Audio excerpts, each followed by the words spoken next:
My character, yeah, no, he's D'Artagnan's a cocky young swordsman who's, in the beginning of the film, he's leaving home, small town home, and traveling to the big city of Paris to, or in hopes to, become a musketeer.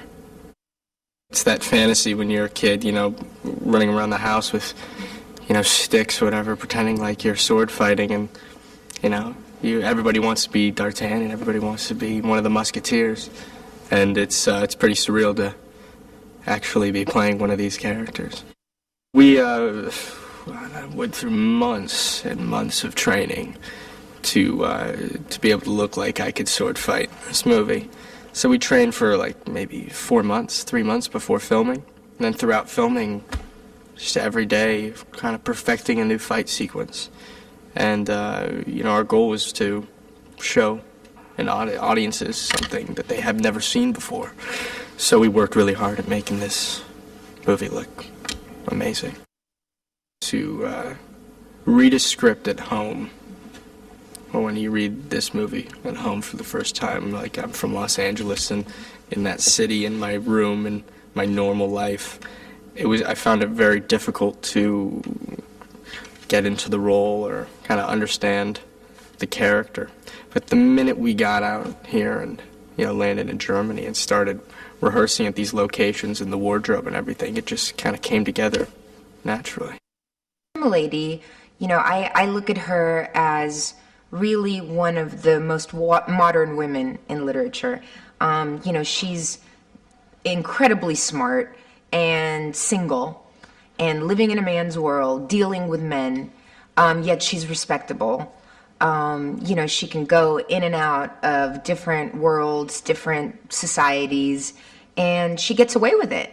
It takes a very smart, strong woman to be able to navigate a man's world, especially in the 17th century. It goes in its own direction as a movie, and it definitely brings its own to the table. So it's not like, why are we making this? We're making this because it really is something new, and people haven't seen it before, and this is definitely a version of the Musketeers that isn't your parents' version, and it's not your grandparents' version. It really is the new generation of Three Musketeers, and, it takes the spirit of the book, but then it takes the imagination of the writers and the director, and, putting it in 3D. I mean, it's going to be a real spectacle, a real roller coaster ride. I think Paul really is taking 3D to a whole new level with this film. No one's ever done a historical piece in 3D, and it suits itself so much for the period. When you see these amazing castles, these landscapes, these gardens, these costumes, the rich nature of the backdrop of this book really lends itself, and I think as an audience, as a modern audience, to be able to go and be immersed in the past the way that we're going to show it to them is just like walking into a storybook. I mean, you're literally walking into a fairy tale, and it's just so absolutely rich and so beautiful. We've never really seen anything like it before in 3D. The importance of shooting on location in Bavaria, it can't be in any way underscored, because the locations are what really gives this movie the authenticity and the scope. Even if we, even though, we could have shot in France, at this point, the French countryside is so modernized that you wouldn't be able to really do a wide shot of a castle the way you can in Bavaria, where in Bavaria, you really can pull back, and it's not like the modern world is completely taken over. Costumes for characters are really important for me because, that's when your character really comes to life, is through the costumes and through the hair and makeup. But, I think it's all a team effort, and we have such talented people making the costumes, doing our hair and makeup, and you just kind of work together as a team to make the best thing you can possibly do. So it's been amazing to be able to be part of the process of watching my character come to life. Athos, as it's in his very low period. He's sort of being a bouncer in in a pub. And he's feeling very depressed and sort of drinking the remnants of people's beer. And D'Artagnan barrels through the market and crashes into him. And Athos grabs him. And then D'Artagnan very cockily challenges him to a duel. And that's how they meet. And unbeknownst to him, he's also challenged Porthos and Aramis to a duel as well. So, Three Musketeers are the King's Guards, and they're sort of elite soldiers, and these are our three heroes are great friends, and they've had lots of history together. They've all gone on missions together. They're sort of like a special forces, and they've been on 43 missions, so they're very close, and they can sort of, there's a real bond between them. Fantastic. The fighting was great. It's like when my agent rang and said, "Oh, they're making a film with Three Musketeers," I just started laughing, because it's one of those, it's one of those dream jobs, and it's so the fighting was great. We had the first 10 days of filming. We shot a huge fight with 40 stuntmen and in a big square in Bamberg, a town in Bavaria, and it was just great. It was great. Yeah, she's fantastic. She's European gold medalist in épée fencing. So it's such a privilege, to work with someone like that, who's the best, one of the best in the world, teaching her how to hold the sword, and she was fantastic. So we had about 3 weeks of quite intensive training with her and with Nick and with the stunt guys, learning the fights. Wonderful, amazing shooting. We shot at the Residence in Munich, which I think was the first time, and probably the last time anyone's allowed to film in there. But just endless location after location, just beautiful locations. There was one, my favourite one is Pommersfelden, I think is a big country house, which the family who own it only use every summer. And we shot in this, it was the Venetian safe house, and it's this truly exquisite room with shelves on the walls and mirrors and, 300 years old. He's more like the old comfy sofa that's still going to be around in 100 years. You know what I mean? The old Chesterfield, bit leathery. It's not brand new, it's not modern, but it'll last. Yeah, so he's got a different method of fighting. He hasn't got necessarily the elegance or the grace that Athos and Aramis have. But as I say, in his heart, he's a musketeer. It's loyalty, it's patriotism, it's being monarchist, being for the crown and for the country and for the honor and all this sort of stuff. But I think there's something more that they all believe in their own way. They all believe in love. And that's ultimately what they'll fight and die for.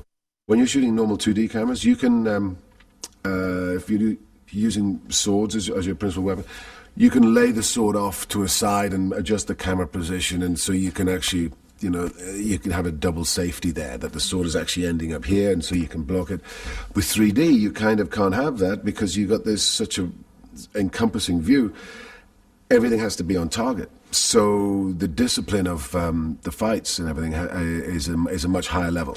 And you are wielding a big piece of metal right around and going for target, and so you're much more focused, much more disciplined as regards to fighting, and again also it's a very distinct stylized form of fighting for the others. Not Porthos has his own style, unique bulldozing style of fighting. In that sense, you've read it so many times, you've heard it so many times, it's so easy just to breeze over it and say, oh yeah, no, all for one for all, no.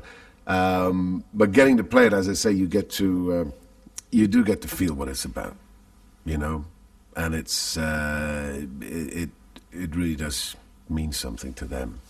And I have a line in the movie where it's all for one, and I actually correct it and change. It just says, yeah, it's like all for one is all for love. And this is what I was saying before, is that it is about that at the heart of it, that they've all got big hearts, really. It manifests in different ways, but they're all quite, and I think it is, love for each other, love for France, love for this, love for adventure. Aramis is one of the Three Musketeers. He was a priest. and then he became a musketeer. But he's always kept his religious background. He's very religious. He's often reading the Bible, found reading the Bible, or using his rosary. He prays for all his victims, the people he kills in battle. He's quite a studious, quiet creature, but he fights he's very agile. That's how we've created Aramis, to be very different from the other two fighters. They're the two musketeers. And he's a bit like, well, I remember Paul Anderson saying to me, he's going to be a bit like he's going to fight like Jason Bourne. And so it's great. I mean, I get to use wire work, and I'm jumping off things and flying through the air and landing on gondolas and doing things that only somebody who's very agile and cat-like would be able to do. And they've had many, many missions over the years, and they've come out of it the other side, and they've got their scars and they've got their stories to tell. And some of them, we've had our hearts broken, and we've lost all our money. We've gone through a lot, but we're still there for each other, and that's a nice feeling. That's a good energy. We all grow a lot in the film. What's nice about the Musketeers, the original three, get to watch D'Artagnan experience and grow during the film, and we see ourselves in him, I guess, and we like his spirit, and he somehow, D'Artagnan revives our spirit in camaraderie and the brotherhood, and pride in who we were, which D'Artagnan always had, kept him going. His dad was a musketeer, and he always wanted to be one. So when he came to Paris to find us, we're a bit like, well, we've had our day, we're not shining anymore. We're a little bit dull, and he comes along and wakes us all back up. We've trained like animals to fight most of our scenes ourselves, and the stunts I'm doing all my stunts myself, and it's very authentic. And with 3D, you have to be so accurate. There's no faking it. There's no slicing a sword 3 foot away from somebody's face. It has to be inches away from their faces. So, yeah, it's great, and I think that's what's so good about it. And what the stunt coordinator did to make it very different is he's very cleverly, Nick Powell, has made our fight choreography unique to each individual musketeer. We all fight very, very differently, which I don't think has been done before. Weirdly, the first thing I remember as a child was a cartoon called Dogtanian, where all the musketeers were dogs, and Cardinal Richelieu was actually a fox, and I think Milady was a cat. So that was my first introduction to the Three Musketeers, was a cartoon called Dogtanian. Yeah, anybody who's 31 and British will know that from their childhood. My role is called Rochefort, and he's a leader of the Cardinal Guard, Cardinal Richelieu. So in many ways, I am the right-hand man of Richelieu. Everything that he doesn't want to dirty his hands with, I'm doing.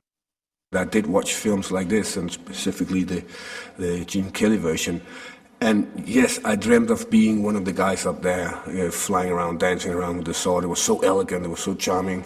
And all of a sudden I'm doing it now, slightly older as I was when I saw it the first time. So in many ways it's a child dream, and now it's also an actor's dream. It's about doing the right thing, being a hero. It's a really heroic story. And it's been treated in a very light way. It's not extremely brutal. It's not extremely black and white. It's a certain kind of charm to the story. And the reason why people keep shooting it again and again is because they have a different perspective of how to solve the whole film. And obviously nowadays you can technically do stuff you couldn't do 10 years ago.